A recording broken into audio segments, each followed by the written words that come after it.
Good morning, good afternoon everyone. Update natin sa aking honeybee, kung ano na ang kalagayan ng honeybee. Welcome to my channel. Saan na yung honey ko?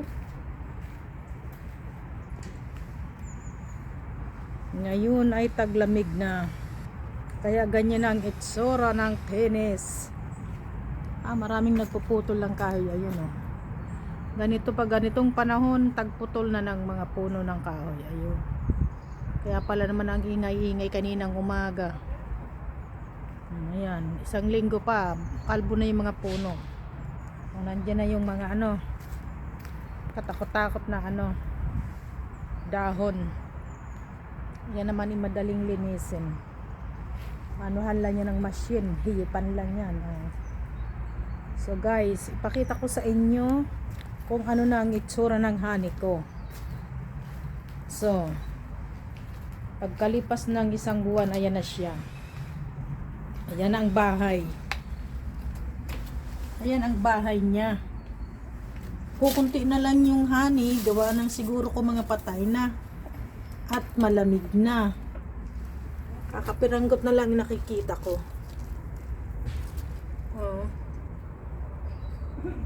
Ang galing nila gumawa, di ba?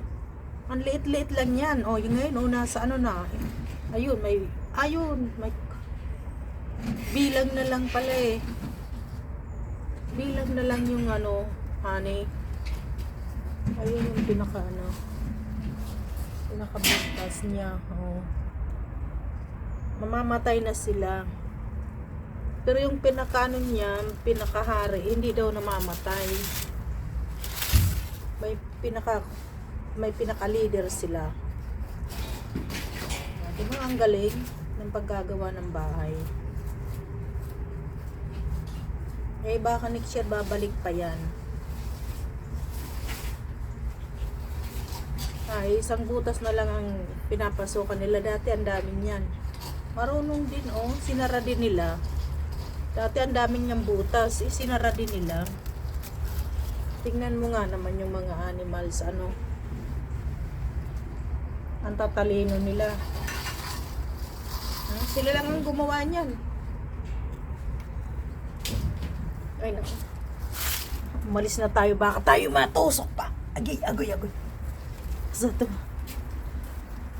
nakatambakan na ng mga nadahon. Kakapiranggot na lang. Nasa 10 degree pa lang eh. Pag bumaba ng 10 degree, talagang yan. Talagang sila pag bumaba ng 10 degree.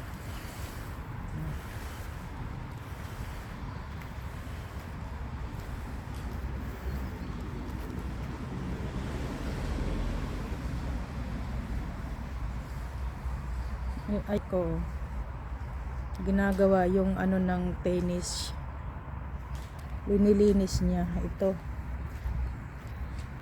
Ikakabit naman yan sa April.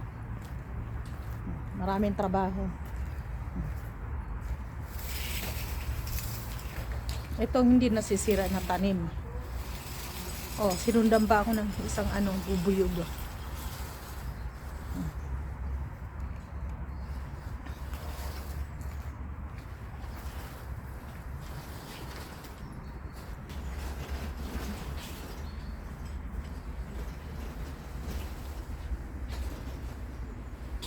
Okay guys, dito magwawakas ang ating update ng honey. Salamat, bye bye, see you next vlog. Daling ispare.